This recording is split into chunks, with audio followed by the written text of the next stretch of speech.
Okay, so I'm going to give a short overview, really, of the new AutoNav, autonomous navigation system on the Mars 2020 rover. If I can switch slides. Yes. So I'm going to start with just a short slide to introduce myself a little bit more. So I couldn't resist advertising my group a little bit. So I'm a supervisor at JPL, a new group called Robotic Aerial Mobility.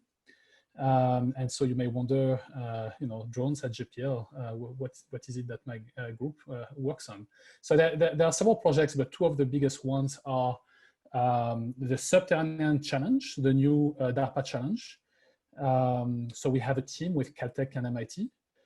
So it's very interesting. We were just talking about the RoboSimian in the previous talk and the previous challenge. So this is the latest one.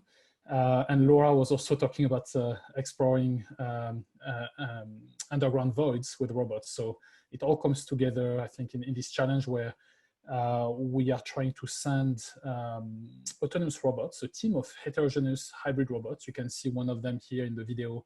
We call it the rollercopter because it's really a quadrotor in a ball, so it's able to roll on the ground to conserve energy and then fly above obstacles when required. Very useful, you can imagine, in caves.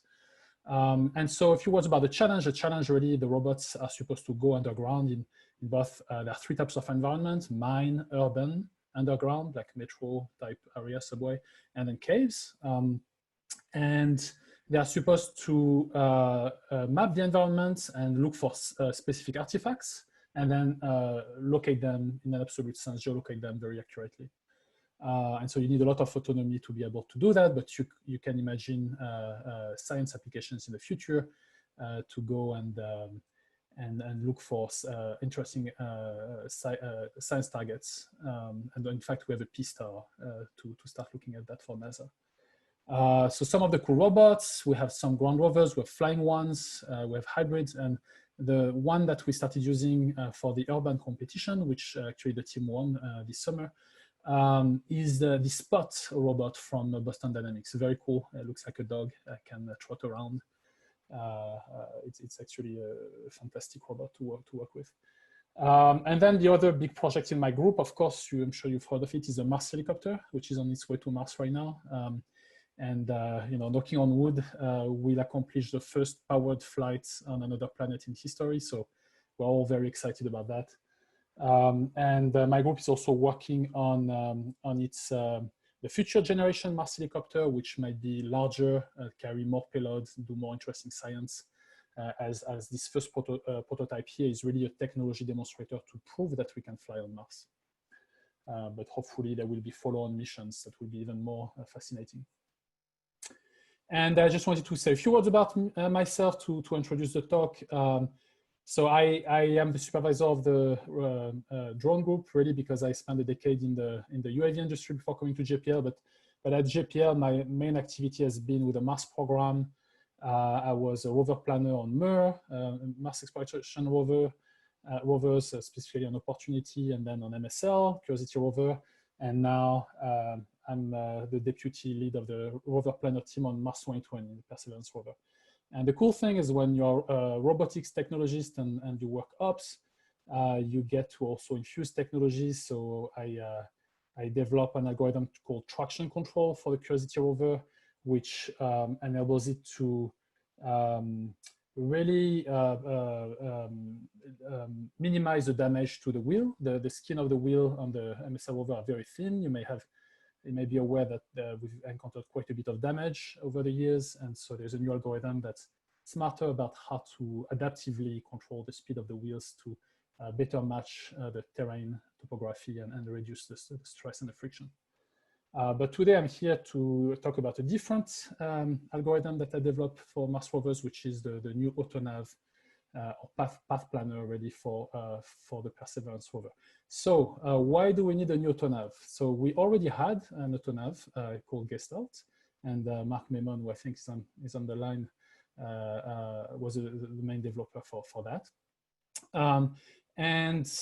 So we had one for MER, we had one, we improved it for MSL, so why make a new one? So when we looked at the landing site selection and looked at G0, we realized that the terrain might be quite challenging, more challenging maybe than for Curiosity and MER. Some areas look like that might have up to 15% CFA. So CFA stands for cumulative fractional area. It's really a measure of the density of rocks on the surface. And so that just means that, you know, there are lots of rocks around. And then also slope to up to 20 degrees. And so when we did the previous algorithm, I'm going to simplify a little bit here, but basically considers the rover as a disk. It's a little bit more complicated because it's really inscribed a smaller disk, but to simplify the discussion, I'm going to say a 5-meter diameter disk. And so it does not look where the wheels go. It does not try to settle the rover on the terrain or do any kind of more precise approximation or evaluation of the terrain safety. And so therefore, to be able to traverse rock fields, you need to have rocks really 5 meters apart. And so that's very constraining in terms of your traversability capabilities, because we run some, here's just a Voronoi diagram study.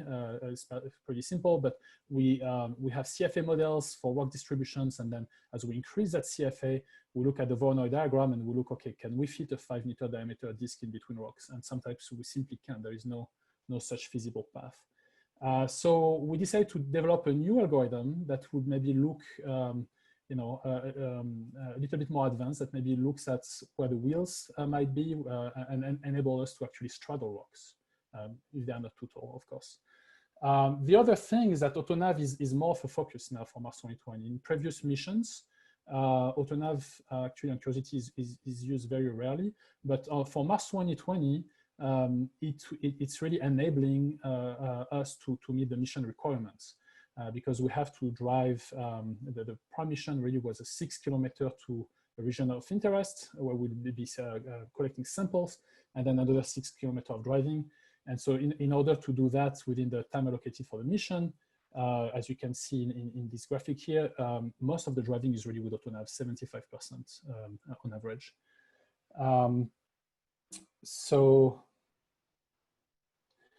Let me talk about the requirements before I delve into the algorithm. So the traverse rate requirement is 75 meters per hour. So that may seem very slow to some of you, especially if you're familiar with self-driving cars that nowadays do 80 miles per hour on the highway. But our rover wheel speed remains 4.2 centimeters per second. It's mostly designed for torque so that we can climb over large rock rather than speed. And so this is actually substantially faster than previous rovers. To give you an idea, I think Curiosity in AutoNav with visual odometry is about 15 meters per hour. And this is really a lower bound. I expect us to actually be closer to 100 meters per hour with our current algorithm. Of course, we'll have to verify that on Mars. So we have about 36 seconds to ingest the image, process it, create a mesh, plan on the mesh, and provide a path. 36 seconds, again, can sound like a lot of time, but the processor we are using on the rover is only 133 megahertz.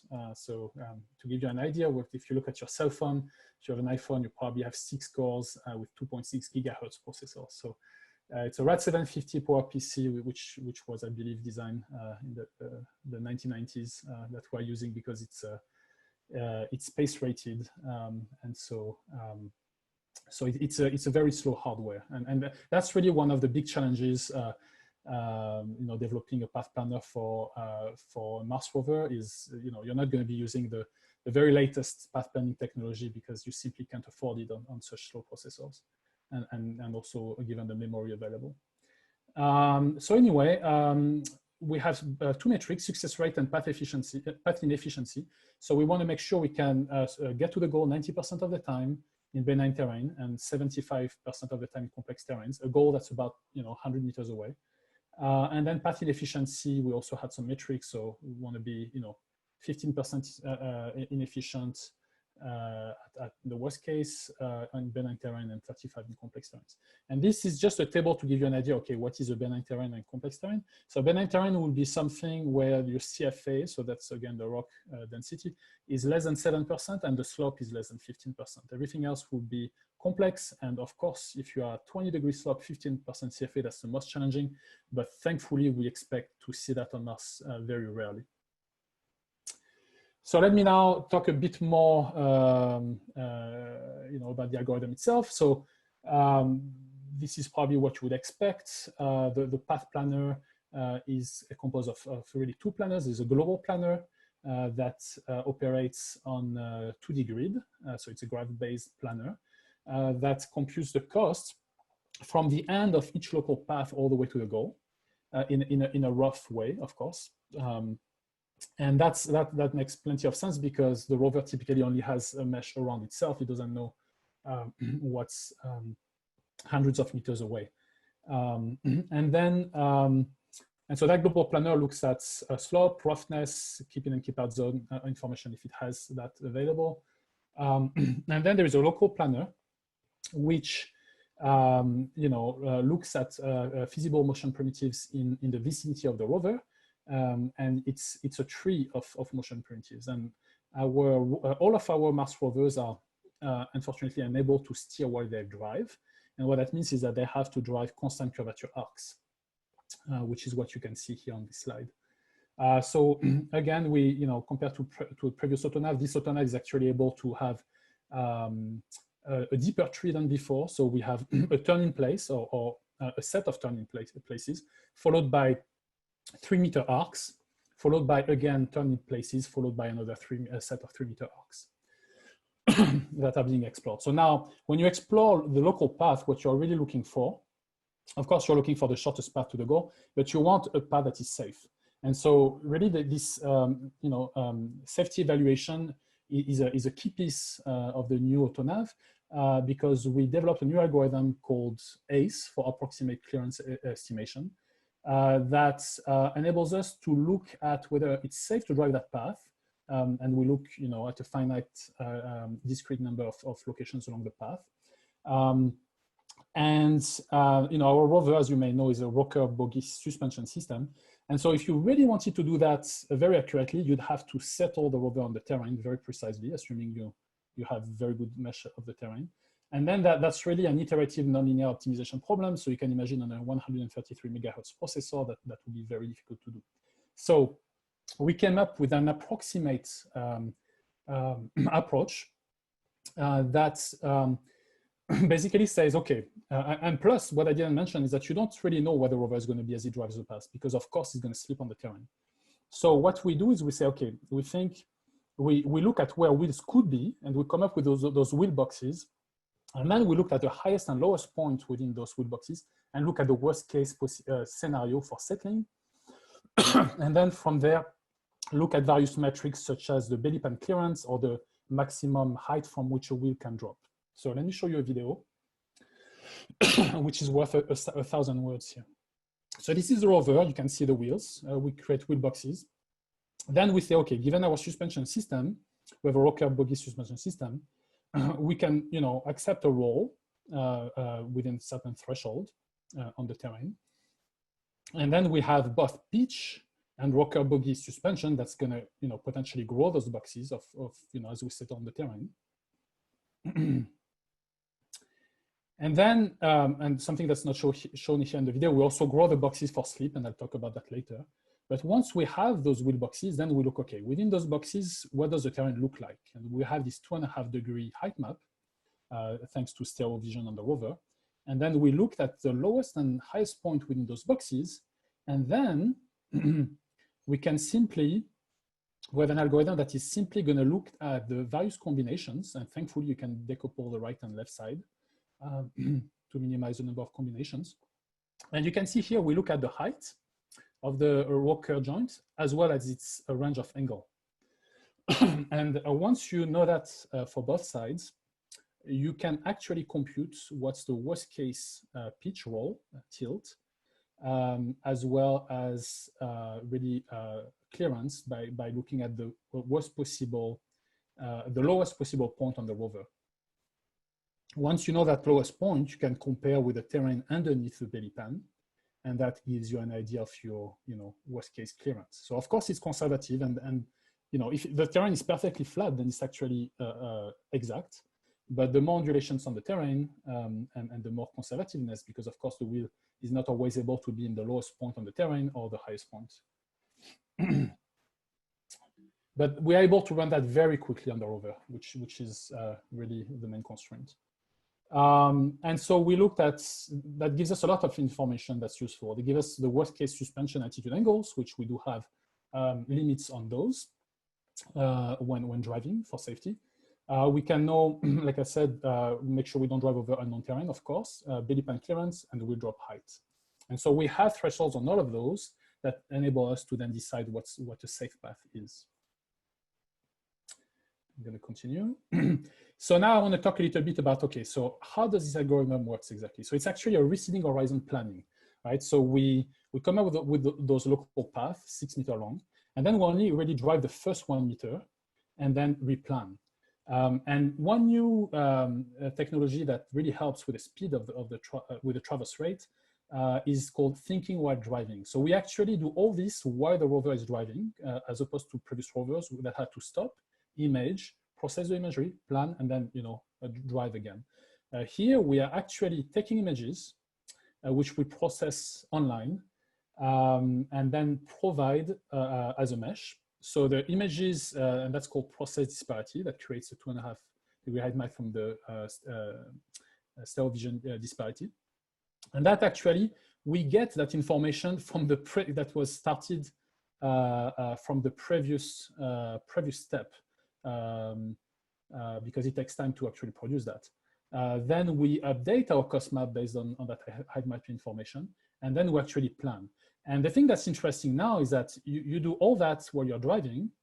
And by the way, we also check, regularly, okay, is it still safe to drive that are given that I may have slipped? So you get INU information as you drive, which you can leverage to evaluate safety in real time. But the thing that's interesting, I was going to say, is that now you have uncertainty, right? Like the plan that you are making here, you need to predict where you're going to be by the end of the arc to actually start planning. And so there is, you're going to be slipping. There is some uncertainty, both in localization, relative to your mesh, but also in a global sense relative to the key path zones. And so we have to take into account all this uncertainty when planning for the next arc. So I think that's what this slide really talks about. And so slip is very important. We need to take into account slip in a conservative way. So I think, again, this is what I was talking about. And by the way, we also get visual odometry. So visual odometry is basically computing the rover pose. So that's really what, the only thing that enables us to observe slip is that the rover is taking images at the start of the arc. And it's going to compare it with the image it took at the start of the previous arc. And then it's going to tell you, okay, you moved by that much. And you slip by that much. And so, but when you get that information is already old, obviously. So you already have uncertainty that you have to add to that. And so that kind of illustrates what I was talking about here, that we have an uncertainty that grows based on that skin. And but we don't grow it infinitely. We only grow it over a couple of meters because after that we're able to replan.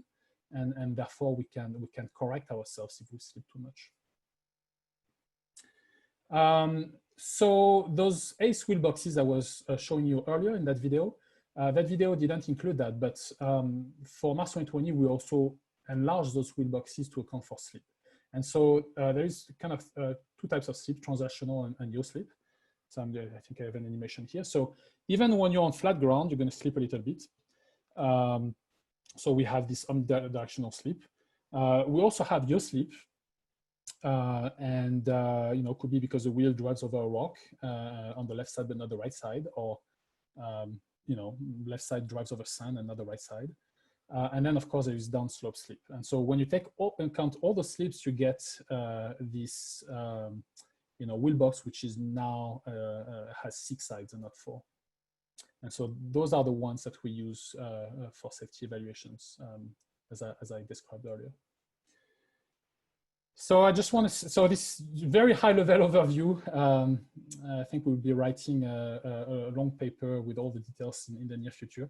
I'm just going to finish with talking a little bit about the testing. So testing is also very important, and we are right now in the midst of the VNV, VNV phase. You know, ideally you want to test on the actual hardware, which we call the VSTB, Vehicle System Testbed at JPL. Unfortunately, that vehicle is only available now with the actual rover already sent into space. And so we've done a lot of testing in simulation. So we have exhaustive Monte Carlo simulations with fairly realistic environments that include actually J0 orbital height maps. And then we also have this Scarecrow testbed, which has the same mobility system and has basically the same weight on Earth than the actual rover has on Mars, so to replicate some of the mobility performance characteristics. And then, of course, we have lots of unit tests. You know, this is a workshop about implementation. I want to stress that there's actually more flight software code for unit tests than for the actual algorithm, by an order of magnitude.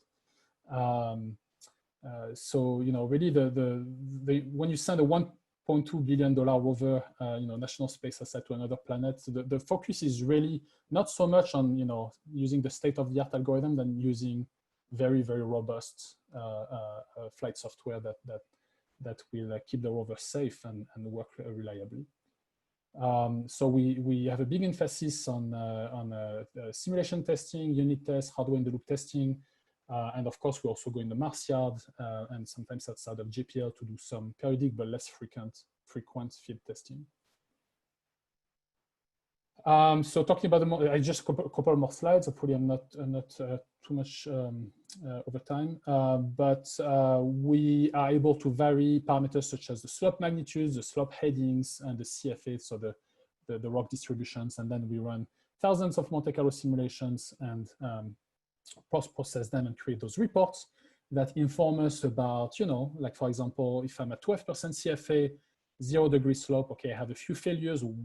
Why did I fail? So in some cases, the blue one is because of the wheel drop. So we find ourselves in places where we couldn't find a path. We're stuck because there were you know, large rocks around us and there was a wheel drop fault, or maybe it's a low clearance. So there are various reasons. So we can look at those and try to understand, you know, how to improve the algorithm. We look at the ground truth clearance measurement, of course, to make sure that we stay within our threshold and don't high center, which would be emission ending for the rover. And of course, we look at the drive path inefficiency and the success rate over those various Monte Carlo simulations. So this is one example of an actual drive in the Mars yard on the Scarecrow. I'm going to just speed it up again in interest of time, but just to illustrate. So again, those are the ace wheel boxes, including the one for the actual belly pan. And so this is visualizing the data products, but it's basically what the planner is doing in real time. It's looking, and in white is the global plan, but those little dots are the ACE evaluations along the, corresponds to those arcs here, along the tree of local path. And then you can see, you know, some of them, when they are pink like this, it's a high centering clearance issue. When they are black, it's because of a wheel drop. So the planner is able to evaluate the safety of the path and pick the one that is safe, while also minimum time to the goal. And so it's interesting, we're able to squeeze in, you know, between rocks that previous rovers would not have been able to do. We're able to straddle rocks, and we're able to drive much faster as well, thanks to the thinking while driving technology. I'm just going to skip, again, in the interest of time. And of course, I want to thank, this is a 2D simulation. We also have an engineering GUI here that shows a similar thing, but in 2D. And I was going to say, of course, I want to thank the whole team, AutoNav team, wonderful people I've been working with, and that have made key contributions to this work, including Michael McHenry, Masahiro Ono, Tyler Del Sesto, and Mark Menon. And that's all I have.